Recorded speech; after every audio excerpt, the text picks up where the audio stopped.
Jeeva today பார்வையாளர்களுக்கு வணக்கம். இன்றைய நேர்காணலில் ஊடகவியலாளர், அரசியல் சமூக பார்வையாளர், உங்கள் விருப்பமான சுபேர் அவர்கள். சார் வணக்கம். வணக்கம். தேர்தல் ஆணைய விதிகள்லேயே ஒரு மாற்றத்தை கொண்டு வந்திருக்கிறாங்க. என்னன்னா, அங்கே இருக்கக்கூடிய கண்காணிக்கின்ற அங்கே எதுவும் தப்பு நடந்திருக்கான்னு எதுவும் சிசிடிவி ஃபுட்டேஜில் பார்க்க வேண்டிய அவசியம் கிடையாது. அதை கொடுக்க வேண்டிய அவசியம் கிடையாது. ஏதாவது சந்தேகம் வந்துச்சுன்னா அதில் எதுவும் ஓட்டு மாற்றி போட்டிருக்காங்களா, விவிபேட்டில் எதுவும் அவங்க விளையாண்டுருக்காங்களா, இதெல்லாம் நாங்கள் கண்டுபிடிக்கணும்னு எதிர்கட்சிகள் கோவப்பட்டு ஆவேசப்பட்டு கேட்டால் ஆதாரம் கொடுக்க வேண்டிய அவசியம் இல்லை அப்படின்னு ரூல் இருக்குது அப்படின்னு அவசரமாக விதிகளில் மாற்றிருக்கிறாங்க. இது தமிழ்நாடு முதலமைச்சர் உட்பட பலரும் கண்டனம் தெரிவிச்சிருக்கிறாங்க. இதை எப்படி பார்க்கறது? இதனுடைய அடுத்த ஸ்டெப் எப்படி போகும்? அதாவது பஞ்சாப் ஹரியானா நீதிமன்றத்தில் மஹமூத் அப்படின்னு ஒரு வழக்கறிஞர் ஒரு வழக்கு போடுறாரு. அதாவது ஹரியானா தேர்தலில் ஒரு வாக்குச்சாவடியில் எனக்கு சந்தேகம் இருக்குது, அதனால் அந்த சிசிடிவி ஃபுட்டேஜ் எனக்கு வேணும்னு சொல்லிட்டு கோர்ட்டில் கேஸை போடுறாரு. உடனே என்ன பண்ண, பஞ்சாப் ஹரியானா கோர்ட்டு தேர்தல் ஆணையத்திற்கு ஒரு நோட்டீஸ் அனுப்புகிறாங்க. இவர் கேட்கக்கூடிய ஃபுட்டேஜை கொடுங்க அப்படின்னு. கொடுங்கன்னு சொன்னோடனே வேகமாக என்ன பண்ணுறாங்கன்னா, தேர்தல் ஆணையத்தினுடைய விதிகளில் சில மாற்றங்களை செய்கிறாங்க. அதாவது காமன் மேன், பொது மனிதர்கள், காமன் மேனாக இருக்கக்கூடியவர்கள் இந்த மாதிரியான வாக்குச்சாவடியில் இருக்கக்கூடிய சிசிடிவி ஃபுட்டேஜை கேட்டால் கொடுக்க வேண்டிய அவசியம் இல்லை. அரசியல் கட்சிகளோ இல்லை தேர்தலில் போட்டியிடக்கூடிய வேட்பாளர்கள் மட்டும் கேட்டால் அதுவும் கோர்ட்டில் போய் கேட்டு கோர்ட் மூலியமாக வாங்கிக்கோங்க. காமன் மேனாக இருக்கக்கூடிய பொதுமக்கள் யாரும் கேட்டால் கொடுக்க வேண்டிய அவசியம் இல்லை அப்படிங்கிற ஒரு திருத்தத்தை கொண்டு வராங்க. இது தேவையில்லாத பதட்டத்தை உண்டு பண்ணும், எல்லாரும் கேட்க ஆரம்பிப்பாங்கன்னு சொல்லி அந்த கோர்ட் ஆர்டர் போட்ட பிறகு வேகமாக அந்த சட்டத்தில் சில திருத்தங்கள் 1969 நினைக்கிறேன், அதில் சில திருத்தங்களை கொண்டு வந்து இனிமேல் கொடுக்க வேண்டிய அவசியம் இல்லை, தேவைப்பட்டால் நீங்கள் கட்சியோ இல்லாட்டி வேட்பாளரோ கோர்ட்டில் போய் வாங்கிக்கங்கன்னு ஒரு திருத்தங்களை கொண்டு வர்றாங்க. இது ஒரு பெரிய அளவில் அதிர்வலை எழுதியிருக்கு. காங்கிரஸ் கட்சியினுடைய தலைவர் மல்லிகார்ஜுன கார்கே இருக்கட்டும், ராகுல் காந்தி, பிரியங்கா காந்தி, தமிழ்நாட்டினுடைய முதலமைச்சர், இது ஒரு மிகப்பெரிய ஒரு ஜனநாயக படுகொலை. அதாவது வாக்கு போட செலுத்தக்கூடிய சாமானிய வாக்காளனுக்கு சந்தேகம் இருந்தால் அதை நிவர்த்தி பண்ண வேண்டிய வேலை யாருடைய வேலை? தேர்தல் ஆணையத்தினுடைய வேலை. பட் அவனுக்கு ஒரு சந்தேகம் வருது, எனக்கு முன்னாடி நீ ஒரு ஓட்டு போட்டவர் மேலே சந்தேகம் இல்லை, எனக்கு அங்கே இருந்த வாக்கு மிஷின் மேலே சந்தேகம், அப்போ எனக்கு சிசிடிவி ஃபுட்டேஜ் கொடுங்க அப்படின்னா உங்களுக்கு நாங்கள் கொடுக்க மாட்டோம் அப்படின்னா இந்த ஜனநாயகத்தினுடைய எஜமானன் யாருன்னா சாமானியன் தான். அந்த சாமானியனுக்கு கொடுக்கக்கூடிய அடிப்படை உரிமையில கூட நிராகரிக்க வெளிப்படைத்தன்மை வேணும்ல. இப்போ ஒரு விஷயம் நடக்குது, எனக்கான தேர்தல் இது சரியா நடக்குதான்னு எனக்கு தெரிஞ்சுக்க வாய்ப்பு இல்லைன்னா இல்ல. இப்ப வேட்பாளராக இருக்கிறவரு உள்ள பூத்துல இருந்துகிட்டே இருக்க மாட்டாரு, உள்ள உட்காந்துருக்க மாட்டாரு. அவருடைய மெம்பர் இருப்பாங்க, வாக்குச்சாவடி முகவர்கள் இருப்பாங்க. அது எத்தனை பேர் இருப்பாங்க? எவ்வளவு பேர் எல்லாத்தையும் கண்காணிக்க முடியும்? எல்லாரையும் வாங்கலாங்கிற ஒரு சிஸ்டம் வேற இப்ப வந்திருக்குல்ல. யார வேணாலும் வாங்கிக்கலாம். தேர்தலுக்கு முன், தேர்தல் நடந்துகிட்டு இருக்கும் போது எப்படி வேணாலும் வந்துருச்சு. ஒவ்வொரு ஜனநாயகத்தை ஒவ்வொரு பார்ட்டா கலட்டி அதை இன்னைக்கு அதை தூர் போடக்கூடிய வேலையை செய்யறாங்க. இப்ப சாமானியனுக்கு கொடுக்கக்கூடிய ஒரு சின்ன நம்பிக்கை, எனக்கு முன்னாடி ஒருத்தர் ஓட்டு போட்டிருக்காரு, அவர் மேல சந்தேகமா இருக்கு, இல்ல அந்த ஓட்டு மிஷின்ல விழுகவே இல்லை, அது ஒரு சந்தேகமா இருக்கு, அதனால சிசிடிவி ஃபுட்டேஜை கேட்கறன்னு சாமானியன் கேட்டா உனக்கு தரமாட்டோம், நீ சாமானியன், அதனால உனக்கு என்ன சப்போர்ட் இருக்கு, உனக்கு தேவைன்னா அரசியல் கட்சி கேட்கட்டும், இல்லை தேர்தலில் போட்டியிடக்கூடிய வேட்பாளர் கேட்கட்டும், உனக்கு நாங்கள் தரமாட்டோம். இதுவே ஒரு பார்சியாலிட்டி. ஒரு அரசியல் கட்சி வானத்தை இருந்தா கூச்சிட்டான், இல்லை வேட்பாளர்னா வானத்தை இருந்தா கூச்சிட்டான், சாமானியனா இருக்கிறவன் தான் ஒருத்தர் நிற்கிறான். அப்போ இதுலேயே ஒரு பார்சியாலிட்டி பார்க்குறீங்க. அப்போ இது கிடைக்காது, கொடுக்க மாட்டோன்னு இதை எதிர்த்து தான் தமிழ்நாட்டினுடைய முதலமைச்சர் அது ஒரு பெரிய அறிக்கை ஒன்று கொடுத்துருக்காரு. பாஜக கூட்டணியில் இருக்கக்கூடிய கட்சிகளுக்கும் இவர்கள் குரல் கொடுக்கணும். இது ஒரு மிகப்பெரிய ஒரு ஜனநாயக படுகொலை. சந்திரபாபு நாயுடுவே உனக்கும் ஆபத்து தான், உனக்கு ஆபத்து தான். உண்மை அதுதான். சந்திரபாபு நாயுடுக்கு இப்ப என்ன நடக்குது அப்படின்னா, பவன் கல்யாண கொம்பு சீவக்கூடிய வேலையை பண்ணிட்டு இருக்காங்க உள்ள மைல்டா. ஒரு காலகட்டத்தில் சந்திரபாபு நாயுடு ஒரு மாதிரி எதிர்றப்ப என்ன ஆகும்னா, டக்குன்னு எப்படி உத்தவ் தாக்கரேக்கு நடந்த அதே கதி சந்திரபாபு நடக்கும். அந்த சந்திரபாபு நாயுடு யாரை வச்சு நடத்த போறாங்கன்னா, நம்ம இவரை வச்சு நடத்த போவாங்க. பவன் கல்யாணம் அதுக்கு உண்டான வேலைகளை விட்டுருக்காங்க. பவன் கல்யாணம் மிகப்பெரிய ஒரு பிஜேபியை காட்டிலும் பெரிய அளவில் பவர்ஃபுல்லா அங்க வேலை பண்ணிட்டு இருக்காரு. அந்த மாதிரி அங்க ஒரு பிரச்சனை போய் அல்லுரிச்சுனா கூட ஆபத்து தான் நாளைக்கு அவருக்கு. ஆமா, அதனால என்னன்னா எப்படியும் நடக்கலாம். பிஜேபி நினைச்சா அது எப்பவுமே கூட்டணி கட்சி தானே முதல்ல அடிப்பாங்க. அவங்க ஊடகங்கள் தான் முதல்ல அடிக்கிறது. எதிரியை கூட அப்புறம் தான் வருவாங்க. எதிரி அடுத்த வாரம் அடிச்சுக்கலாம். நிதிஷ் ஃபர்ஸ்ட், சிவசேனா காலி, அதிமுக, அங்க இவரு பிஜு ஜனதாதள் சேர மாட்டேன்றதுக்காக அவரோட இது இந்த மாதிரி கூட்டணி கட்சிகள் பக்கத்துல இருக்கவங்க தான் முதல்ல அடிப்பாங்க. அப்ப தமிழ்நாட்டினுடைய முதலமைச்சர் என்ன சொல்றாருன்னா, இது பிஜேபி கூட்டணியில் இருக்கக்கூடிய கட்சிகளுக்கும் ஆபத்து, இதனுடைய ஆபத்தினுடைய இது தெரியாம நீங்க விளையாடாதீங்க, எல்லாரும் ஒட்டுமொத்தமா குரல் கொடுக்கணும் அப்படிங்கிறாங்க. தொடர்ந்து தேர்தல் ஆணையமும் இவிஎம் மீதும் தொடர்ந்து குற்றச்சாட்டு. நடந்து முடிந்த மகாராஷ்டிரா தேர்தலில் இவிஎம் மேலேயும் தேர்தல் ஆணையத்தின் மேலேயும் சந்தேகம் இருக்குன்னு ஒரு வழக்கு 2 வழக்கு இல்லை, 140 வழக்குகள்.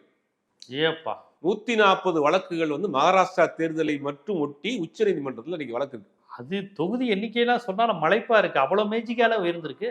இன்னைக்கு பிஜு ஜனதாதளம் ஒரிசாவில் நடந்து முடிந்த நாடாளுமன்ற தேர்தல், சட்டமன்ற தேர்தலுக்கு முன்னாடி நடந்த தேர்தலில் ஒடிசாவில் வந்து காங்கிரஸ் பிஜேபி ஜெயிக்குது. அப்போ அவங்க ஒரு கம்ப்ளைண்ட் இன்னைக்கு கொடுத்துருக்காங்க. என்ன கொடுத்துருக்காங்கன்னா, பதிவான வாக்குகளுக்கும் எண்ணப்பட்ட வாக்குகளுக்கும் வித்தியாசம் வந்து 1% 2% இல்லை, 30% வாக்கு வித்தியாசம் இருக்குன்னு சொல்லி இன்னைக்கு ஒரு தேர்தல் ஆணையத்தில் ஒரு கம்ப்ளைண்ட். அதுல 15% பிஜேபி சாதகமா இருந்தாலே போதுமே. அதாவது எப்பயுமே காலங்காலமா வந்து வாக்கு சதவீதத்துக்கு முன்ன பின்ன என்னன்னா 1% இருக்கும், அதிகபட்சம் 2% இருக்கும். 30% அப்படிங்கிறது ஒட்டுமொத்த தேர்தலை தலைகீழா மாத்துறது. அப்ப இன்னைக்கு அதான் போய் பிஜு ஜனதாதளம் கொடுத்துருக்காங்க. பிஜு ஜனதாதளம் 25 வருஷமா ஒடிசாவில் ஒரு மிகப்பெரிய 30% கள்ள ஓட்டு ஓப்பனா நடந்திருக்கே. இன்னைக்கு கம்ப்ளைண்ட் கொடுத்துருக்காங்களா, ஆதாரத்தோட கொடுத்துருக்காங்க. 30% கள்ள ஓட்டு நடந்திருக்குன்னா 30% கூடுதல் ஆட்கள் ஓட்டு போடுற அளவுக்கு அந்த வளாகம் வந்து அவங்களுக்கு சாதகமா இருந்திருக்கு, அந்த ஓட்டு போடுற இடம். ஆமா, இதுல சிசிடிவி நாங்க காமிக்க மாட்டோம்னு சொன்னா என்ன, ஏற்கனவே இவிஎம் மேல ஒரு குற்றச்சாட்டு, தேர்தல் ஆணையத்தின் மீது மிகப்பெரிய ஒரு சந்தேகம். தேர்தலுக்கு 1 மாசத்துக்கு முன்னாடி தேர்தல் ஆணையரை நியமிக்கிறீங்க. தேர்தல் ஆணையரை நியமிக்கிற இதுல அந்த அமைப்புல இருந்த உச்சநீதிமன்ற நீதிபதியை நீக்கிட்டீங்க. 3 பேர் சேர்ந்து தான் இப்ப எதிர்கட்சி தலைவர், பிரைம் மினிஸ்டர், அப்புறம் கேபினெட் லெவலில் இருக்கக்கூடிய அமைச்சர். முதல்ல எப்படி இருந்தாங்க, உச்சநீதிமன்ற நீதிபதி ஒருத்தர் இருந்தாரு, எதிர்கட்சி தலைவர் ஒருத்தர் இருந்தாரு, அப்புறம் கேபினெட் அமைச்சர் ஒருத்தர் இருந்தாரு, ஒரு பிரைம் மினிஸ்டர் இருந்தார். இந்த 3 பேர் இருந்தாங்க. இப்ப 3 பேர்ல 2 பேரை நீக்கிட்டீங்க. நீதிபதி நீக்கியாச்சு. கேபினெட் மினிஸ்டர் யாரு, இவரோட ஆளு. ஆமா, பிரைம் மினிஸ்டர் யாரு, இவரு. ஒரே ஒரு எதிர்கட்சி தலைவர் மட்டும் தான் இருக்கிறாரு. ஏழை சூழ் அம்பலம் எப்படி யாரும் மெஜாரிட்டி அவங்க தான் உட்கார்ந்துருக்காங்க. அப்ப எல்லா வகையிலையுமே தன்னாட்சி அமைப்புகள் பெற்ற அதிகாரங்களை சிதைக்கக்கூடிய வேலைகளை கடந்த 10 ஆண்டுகள்ல பிஜேபி தொடர்ந்து செஞ்சுட்டு இருக்கு. அதுக்கு ஒருபடி உச்சபட்சமா போய் இப்ப சந்தேகம் இருக்குன்னா கூட அடிச்சா கூட அழக்கூடாது அப்படின்னு சொல்லுவாங்க. இல்ல, அது மாதிரி அடிச்சா கூட அடி வாங்கி பேசாம இருக்கு. எனக்கு சந்தேகம் இருக்குன்னா கூட நீ கேட்காத. இது ஒரு மிகப்பெரிய ஒரு ஜனநாயக படுகொலை, மிகப்பெரிய ஒரு ஜனநாயகத்தை கேலி கூத்தாக்கக்கூடிய வேலையை செஞ்சுட்டு இருக்காங்க. இதைத்தான் தமிழ்நாட்டு முதலமைச்சர் சொல்லியிருக்காரு. மல்லிகார்ஜுன கார்கேவும் இதை வந்து கடுமையா விமர்சனம் பண்ணியிருக்காங்க. ஆனா என்னன்னா, இது பேச்சோட பேச்சு அவங்க விட்டுட்டாங்கன்னா இது எத்தனையோ திருத்தங்களை கொண்டு வந்த மாதிரி இதுவும் முடிஞ்சிடும். இது ஒரு பெரிய போராட்டமா எடுத்து இவங்க எப்படி அடுத்து கொண்டு போக போறாங்கன்னு தெரியல. மகாராஷ்டிரா தேர்தலில் அவர்களுக்கு சாதகமான இடங்கள்ல 10 to 12% அதிகமான வாக்குகள் பதிவாயிருக்கு, எண்ணப்பட்டிருக்கு. அவர்களுக்கு சாதகம் இல்லாத தேர்தல் இடங்கள்ல பதிவான வாக்குகளை விட கம்மியா எண்ணப்பட்டிருக்கு. இந்த மாதிரியான குளறுபடிகள் இருக்கு. உச்சபட்சமா ஒடிசாவில் 30% வாக்குகள் அதிகமா எண்ணப்பட்டிருக்கு. இப்படி எங்க பார்த்தாலும் இது மாதிரியான குழப்பங்கள் இருக்கு. சில இடங்கள்ல கம்மியா ஆயிருக்கு. அவர்களுக்கு சாதகமான ஓப்பனா சொல்லணும்னா, இஸ்லாமியர்கள் அதிகம் உள்ள பகுதிகளில் கவுண்டிங் பண்ண விழுந்த வாக்குகளுக்கும் எண்ணப்பட்ட வாக்குகளுக்கும் வித்தியாசம் இருக்கு. அவன் போட்ட ஓட்டலாம் வேஸ்ட். நீ போட்டு போ, நாங்க என்ன தாண்டா நீ போடுறியா, குடும்பத்தோட போட்டுக்க நாங்க என்ன மாட்டோம். அந்த மாதிரி ஒரு கேலி கூத்தை பண்ணிட்டு இருக்காங்க. அதாவது இது வந்து ஒரு ஆபத்தான ஒரு நிலைமையை நோக்கி போயிட்டு இருக்கு.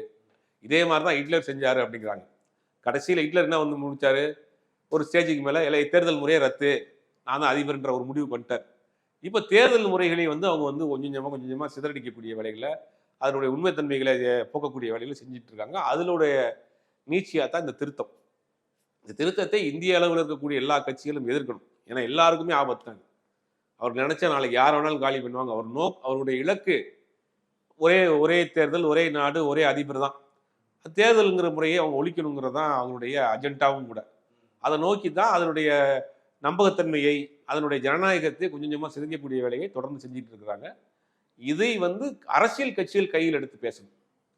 அரசியல் கட்சிகள் பேசலாம். அரசியல் கட்சிகளுக்கு ஆபத்து, அரசியல் கட்சிகள் நிதிஷ்குமாருக்கு ஆபத்து, சந்திரபாபு நாயுடுக்கு ஆபத்து. அதாவது அவங்களுக்கு புரியல, திமுகவுக்கு வர்றது கூட கொஞ்சம் லேட் ஆகும், திமுகவுக்கும் காங்கிரஸுக்கு வர்றது கூட முதல்ல சந்திரபாபு நாயுடுக்கு தான் வரும். சந்திரபாபு நாயுடுக்கு ஆபத்து, நிதிஷ்குமாருக்கு ஆபத்து. இப்ப ஏக்நாத் ஷிண்டே என்ன நிலைமை, அதான் பதவியெல்லாம் தரேன்னு சொல்லிட்டு இப்ப கேட்ட பதவி எதுவுமே இல்லைன்னு இருக்காங்க. அப்ப பயங்கரமா துணை போஸ்ட் முதலமைச்சர்னு கொடுத்துட்டு நம்ம சாதாரண ஒரு வீட்டு வசதித்துறை போக்குவரத்து துறை மாதிரி 2 மினிஸ்டர் கேபினெட் கொடுத்துட்டு அவர் வந்து டம்மி பண்ணிட்டாங்க. துணை முதலமைச்சர் வந்து கான்ஸ்டியூஷன் பதவியே கிடையாது முதல்ல. அது வந்து அப்பீஸ்மெண்ட்டுக்காண்டி ஒரு முஸ்லீமுக்கு ஒரு தலித்துக்கு வேணுமா, தலித்துக்கு அங்கீகாரம் வேணுமாப்பா ஒரு துணை. இப்படிதான் பிஜேபி பயன்படுத்துது உத்தரப்பிரதேசத்துலயும் சரி இங்கேயும் சரி. அங்க டெப்டி சிஎம் யாருன்னு பேராது தெரியுமா நமக்கு? இன்னைக்கு நேத்து ஒரு யூபியில ஒரு அமைச்சர் வந்து ரிசைன் பண்ணிருக்காரு. நான் தலித்துங்கிறதுனால எனக்கு வந்து அங்க வந்து மரியாதைகள் இல்ல அப்படின்னு ரிசைன் பண்ணிருக்காரு அமைச்சர். குடியரசுத் தலைவருக்கே அதான மரியாதை, அப்புறம் டெப்டி சிஎம் என்ன மரியாதை தருவாங்க? நேத்து ஒரு அமைச்சர் ரிசைன் பண்ணிருக்காரு யூபியில. நேத்து பாஜக அமைச்சரவையில இருந்து ஒரு அமைச்சர் ரிசைன் பண்ணியிருக்காரு. இப்படி தேர்தல் ஜனநாயகத்தையும் ஒரு ஒழுங்கி அவங்களுக்கு வந்து ஓட்டு கேட்டு மக்களை போய் வந்து சந்திக்கிறதெல்லாம் வந்து அவங்களுக்கு வந்து ஒரு எரிச்சலா இருக்கு. சாமானியனா இருக்கான், நான் ஓட்ட போய் நின்று கையை கட்டி உனக்கு வணக்கம் சொல்லி அந்த ஒரு ஆண்டை மனநிலை இருக்கத்தானே செய்யுது. உனக்கெல்லாம் வந்து வணக்கம் சொல்லி ஓட்டு போடணுமா? போ, தேர்தல் முறையே இல்ல. இந்த எலெக்ஷன் ஒண்ணு வச்சு எல்லா ஓட்டும் சமம், பணக்காரனுக்கும் ஒரே ஓட்டு, ஏழைக்கும் ஒரு ஓட்டு வச்சு உங்கள்ட்ட எல்லாம் நிக்க வைக்கிறாங்க. ஓட்டு போறதுக்கு அடுத்து இவங்களோட வரிசையில போய் நிக்கணுமே. அது எல்லாமே இவங்களோட ஃபியூடல் மைண்ட் செட். ஆமா, அதெல்லாம் பாதிக்குதுல்ல. அவங்க வந்து தேர்தல் முறையை ஒழிச்சுட்டு அதிபர் முறையை நோக்கி போயிட்டு இருக்காங்க. அப்ப இப்ப இருக்கக்கூடிய இந்த எலெக்ஷன் சிஸ்டமேட்டிக்க காலி பண்ண பெண்கள்ட்ட எல்லாம் போய் நாங்க நிக்கணும், பெண்கள்லாம் ஓட்டு போடணுமா, ஓட்டிலாம் வந்து வணக்கம் சொல்லணுமா, கையெடுத்து கும்பிடணுமா, அந்த நீ கேள்வி வேற கேட்கிறேன். முஸ்லீம் வேற ஓட்டு போடுறான். ஆமா, அவன் ஓட்டு போய் எனக்கு ஓட்டு போட மாட்டேங்கிறான், போட மாட்டேங்கிறான், ஓட்டு போடுறான், நமக்கு போட மாட்டேங்கிறான். அதெல்லாம் வந்து அவங்களுக்கு பெரிய ஒரு எரிச்சலை உண்டு பண்ணுது. அதை வந்து இவங்க வந்து கொஞ்சம் கொஞ்சமா தேர்தல் முறையை அழிக்கக்கூடிய வேலை, தேர்தல் முறையில் இருக்கக்கூடிய கொஞ்சம் நெஞ்சம் இருக்கக்கூடிய ஜனநாயகத்தையும் அழிக்கக்கூடிய வேலையை சாமானியன்னு கேள்வி கேட்காத, நீ எல்லாம் வந்து என்கிட்ட கேள்வி கேட்காத. இதில் நீ வருவியா, உடனே வந்து கோர்ட்டில் வந்து ஒரு கேஸை போடுவியான், அந்த சிசிடிவி ஃபுட்டேஜ் கேட்பியா, நான் உனக்கு கொடுக்கணுமா? நீ கேட்காத. கேட்கணும்னா உன் கட்சிக்காரன் கேட்கட்டும், இல்லை வந்து ஒரு வேட்பாளர் கேட்கட்டும். அப்படிங்கிறது தான் இந்த திருத்தம். இதை இந்திய அளவில் இருக்கக்கூடிய அரசியல் கட்சிகள் கையில் எடுத்து, குறிப்பாக பாஜக கூட்டில் இருக்கக்கூடிய கட்சிகள் கையில் எடுத்து இதை பேசணும். கண்டிப்பாக ரொம்ப முக்கியமானதை சொல்லியிருக்கீங்க. ஜனநாயகத்துக்கு ஆபத்து. இதை தயவு செய்து பிஜேபி நான் பிஜேபின்னு பார்க்காதீங்க. ஒட்டுமொத்த இந்தியாவினுடைய அடையாளம் ஜனநாயகம் தான். ஏன்னா இந்தியா சுதந்திரமான போது பிரிட்டிஷ்காரன் சிரிச்சது, இவ்வளோ பெரிய நாட்டில் இவங்க எலெக்ஷன்லாம் நடத்தி அப்படின்னாரு. ஆனால் அதை நேரு நடத்தி காண்பித்தார். 52, 57, 62ன்னு இப்போ 2024, 26 வரையும் நம்ம போயிட்டு இருக்கோம். சட்டமன்றமும் இதாகும். இந்த இதை ஒழித்து கட்டக்கூடிய வேலை நடக்குதுன்னா இந்தியாவின் அடையாளம் சிதைக்கப்படுதுன்னு அர்த்தம். இந்தியாவின் ஜனநாயகம் சிதைக்கப்படுதுங்கிற அர்த்தம். அதனால இது பிஜேபியா ஆதரவா எதிர்ப்பான்னு பார்க்காதீங்க. ஜனநாயகத்தை காப்பாற்ற பிஜேபி கூட்டணி கட்சிகளே நீங்களாவது இப்பயாவது சுதாரிங்க அப்படிங்கிற மாதிரியான விஷயங்களை பண்ணியிருக்கீங்க. பார்ப்போம் என்ன நடக்குதுன்னு. தொடர்ச்சியான உரையாடல், கலந்துரையாடல் மூலமா மக்கள்கிட்ட அரசியல்படுத்த வேண்டியது கடமை. அதை ஊடகமா நம்ம செஞ்சுக்கிட்டு இருக்கோம். பார்ப்போம் என்ன மாற்றங்கள் வருது, என்ன நடக்க போகுதுங்கிறத நம்ம பொறுத்து தான் பார்க்கணும்.